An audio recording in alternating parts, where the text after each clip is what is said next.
Operation ഭക്ഷ്യസുരക്ഷ. Operation തൂഫാൻ ആഞ്ഞടിക്കുകയാണ്. 10 കോടിയിൽ പരം മയക്കുമരുന്ന് പിടിച്ചു.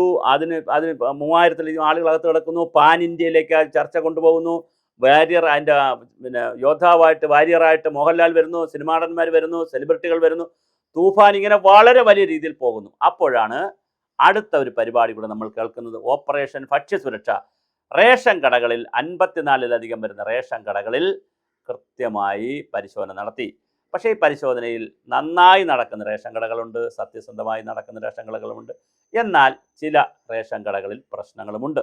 ഇവർ ഭക്ഷ്യസുരക്ഷാ ഉദ്യോഗസ്ഥർ വേഷം മാറി സാധാരണ സിവിൽ ഡ്രസ്സിൽ പോയി റേഷൻ ആരുടെയോ റേഷൻ കാർഡുമായിട്ടൊക്കെ ചെന്ന് റേഷൻ ചോദിച്ചപ്പോൾ അതിൽ കൂടുതൽ റേഷൻ കൊടുത്തെന്നും അങ്ങനെ കരിഞ്ചന്തയിലേക്ക് റേഷൻ പോകുന്നു എന്നൊക്കെ പറഞ്ഞും പിന്നെ ബില്ലുകളിൽ അഡ്ജസ്റ്റ്മെൻ്റ് എന്നൊക്കെ പറഞ്ഞ് കുറേ റേഷൻ കടകളുടെ ഒരു 3-4 റേഷൻ കടകളുടെ ലൈസൻസും റദ്ദാക്കിയിട്ടുണ്ട്.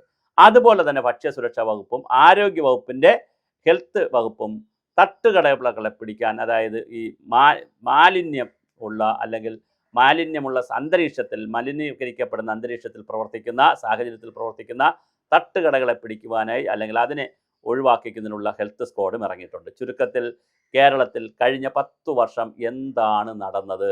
ഒരു വശത്ത് അഴിമതി, സ്വജനപക്ഷപാതം, ലഹരിയുടെ ഹബ്ബ്, ഇതുപോലെ എല്ലാം ഉണ്ടായിരുന്നൊരു നാടിലാണ് എല്ലാ വകുപ്പുകളും കുറേശ്ശെ ശുദ്ധീകരണ പ്രക്രിയ ആരംഭിച്ചിട്ടുള്ളത്. ഇതൊരു വലിയ വിപ്ലവമാണ്, ഇതൊരു മാറ്റമാണ്. അപ്പോൾ നമ്മളിപ്പോൾ ഏതെങ്കിലും ഒരു റേഷൻ കടയെ സംബന്ധിച്ചിടത്തോളം അവർക്ക് വലിയ നഷ്ടത്തിലോടുന്ന കടകളുണ്ട്, പഴയതുപോലെ വലിയ ലാഭമൊന്നുമില്ല അവർക്ക്. അപ്പോൾ അതുകൊണ്ട് തന്നെ അതിൻ്റെ കാര്യങ്ങൾ കൂടി സർക്കാർ പരിഗണിക്കണം. അവരുടെ റേഷൻ പിന്നെ 10, 30, 40 വർഷമൊക്കെ റേഷൻ കട നടത്തിയിട്ട് പിന്നെ അവർ റേഷൻ ഓഫ് ഡീലേഴ്സ് എന്നൊക്കെ, പണ്ട് റേഷൻ കട മുതലാളി എന്നൊക്കെ പറഞ്ഞാൽ വലിയ മുതലാളിയാണ് നാട്ടിൽ. ഇപ്പം അങ്ങനെയൊന്നുമല്ല, വളരെ സാധാരണ ആളുകൾ പോലും റേഷൻ കട നടത്തുന്നുണ്ട്. അപ്പോൾ അവരുടെ പ്രശ്നങ്ങളും വെൽഫെയറും ഒക്കെ സർക്കാർ പരിഗണിക്കണം. അപ്പോൾ സ്വാഭാവികമായിട്ട് ഈ കരിഞ്ചന്തയും പൂഴ്ത്തിവെപ്പൊക്കെ കുറയും. അപ്പോൾ ആ രീതിയിൽ വളരെ കൃത്യമായ ഓപ്പറേഷനുകൾ കേരളത്തിൽ നടക്കുന്നു. ഓരോ വകുപ്പും പുറത്തിറങ്ങി. അപ്പം നമ്മളൊരു കാര്യം മനസ്സിലായി, ഒരേ സിസ്റ്റം, സെയിം സിസ്റ്റം, ഒരു വ്യത്യാസമില്ല. മന്ത്രിസഭ മാത്രം മാറി, മന്ത്രിമാർ മാത്രമാണ് മാറിയത്.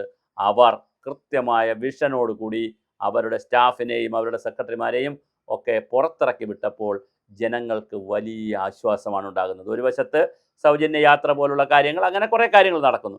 രണ്ടാമത് ഈ ഒരു വിഷയം വളരെ ഗൗരവമായ ഒരു വിഷയമായി മാറിയിട്ടുണ്ട്. തീർച്ചയായിട്ടും ഭക്ഷ്യസുരക്ഷയുടെ ഓപ്പറേഷനും കേരളത്തിൽ നടക്കുന്നു.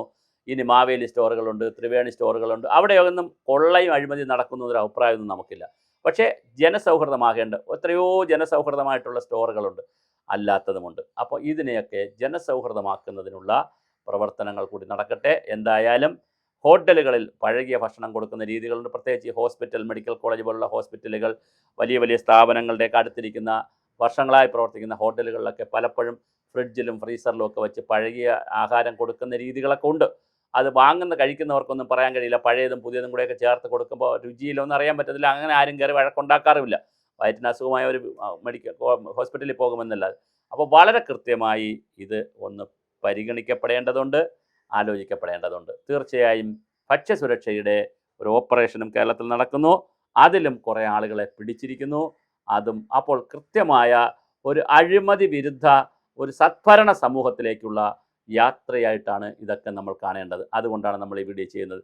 കേരളം സദ്ഭരണത്തിലേക്ക് പോകുമോ?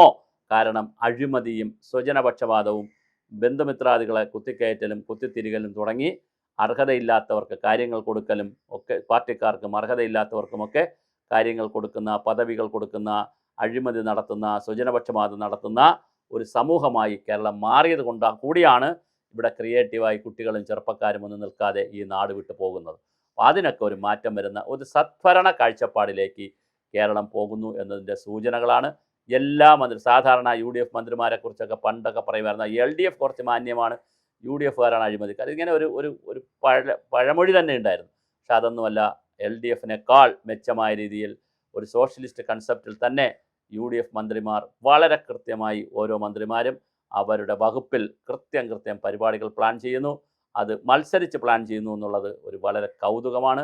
ഓരോ മന്ത്രിമാരും അവരവരുടെ വകുപ്പുകളിൽ കൂടുതൽ ജനകീയ പരിപാടികൾ ഏറ്റെടുക്കുന്നു. ആരോഗ്യവകുപ്പിൽ തുടക്കം എന്നൊരു പരിപാടി വന്നു, ഓപ്പറേഷൻ സീറോ എന്നൊരു പരിപാടി വന്നു, അങ്ങനെ വേസ്റ്റ് മാനേജ്മെൻറ്റ്, അങ്ങനെ ഓരോ വകുപ്പും വളരെ കൃത്യമായ ക്യാമ്പയിനുകൾ എടുത്ത് മുന്നോട്ട് പോവുകയാണ്. ഇത് വളരെ രസകരമാണ് കാര്യങ്ങൾ. അപ്പോൾ അതുകൊണ്ട് കേരളത്തിലെ ഏറ്റവും വലിയ ഒരു സദ്ഭരണ ഗവൺമെൻറ്റായി കൂടി ഇത് മാറാൻ തീർച്ചയായിട്ടും ഈ പ്രവർത്തനങ്ങൾ സഹായിക്കും. ഓപ്പറേഷൻ ഭക്ഷ്യസുരക്ഷ എന്ന് പറയുന്നതും ചെറിയ സംവിധാനമല്ല. ഇപ്പോൾ തന്നെ 55-ലധികം കടകളിൽ, ഷോപ്പുകളിൽ റെയ്ഡ് നടത്തുകയും അല്ലെങ്കിൽ പരിശോധന നടത്തുകയും ചെയ്തു. അത് തുടരുമെന്നാണ് പറഞ്ഞിരിക്കുന്നത്. ഒരു ക്ലീൻ പ്രോസസ്സ് നടക്കുന്നുണ്ട്. പക്ഷേ അതിൽ സത്യസന്ധരായി പ്രവർത്തിക്കുന്നവരുണ്ട്. ഒരുപാട് സ്ഥാപനങ്ങളിൽ പോയപ്പോൾ കുറച്ച് സ്ഥാപനങ്ങളിലാണ് കുഴപ്പം കണ്ടുപിടിച്ചത് കുറവാണെങ്കിലും അതുകൂടി കറക്റ്റ് ചെയ്താൽ നമുക്കൊരു പെർഫെക്ഷനിലേക്ക് പോകാൻ പറ്റും. അപ്പോൾ എന്തായാലും ഭക്ഷ്യസുരക്ഷ ഓപ്പറേഷൻ നടക്കുന്നു, ഓപ്പറേഷൻ തൂഫാൻ നടക്കുന്നു, തുടക്കം എന്നൊരു പരിപാടി നടക്കുന്നു, പിന്നെ അതുപോലെ ഓപ്പറേഷൻ സീറോ എന്ന് പറയുന്ന പരിപാടി നടക്കുന്നു. വിജിലൻസും ശക്തമായി രംഗത്തിറങ്ങി അഴിമതി പിടിക്കാനുള്ള ശ്രമവും ആരംഭിച്ചിട്ടുണ്ട്. മനോജ് എബ്രഹാമിൻ്റെ നേതൃത്വത്തിലുള്ള വിജിലൻസ് സംഘവും ആളുകളെ പിടിച്ചു തുടങ്ങിയിട്ടുണ്ട്. അപ്പോൾ കൃത്യം ഓരോ വകുപ്പും വളരെ കൃത്യമായ ഒരു സദ്ഭരണ കേരളത്തെ ചുവട് വെപ്പിക്കാനുള്ള പ്രവർത്തനങ്ങൾ ആരംഭിച്ചിട്ടുണ്ട്. ഇത് തുടരണം എന്നുള്ളതാണ് വളരെ പ്രധാനം. ശക്തമായ സമ്മർദ്ദം വരും, മുതലാളിമാരുടെ സമ്മർദ്ദം വരും, ജനങ്ങളുടെ സമ്മർദ്ദം വരും, പൊളിറ്റിക്കൽ പാർട്ടീസിൻ്റെ സമ്മർദ്ദം വരും. മൂന്നാർ ഓപ്പറേഷൻ വരെ നമ്മൾ പൊളിച്ചു കളഞ്ഞൊരു സമൂഹമാണ്. ഓരോ ഓപ്പറേഷനും നമുക്ക് തുടങ്ങാൻ എളുപ്പമാണ്, തുടങ്ങുന്നതിനേക്കാൾ വേഗത്തിൽ അത് പൊളിയുന്നതാണ് നമ്മൾ കാണുന്നത്. ഇത്തരം ഓപ്പറേഷൻ പരിപാടികൾ പൊളിയാതിരിക്കട്ടെ. അതിലൂടെ ഒരു സദ്ഭരണ കേരളത്തിലേക്ക് കേരളം പോകട്ടെ.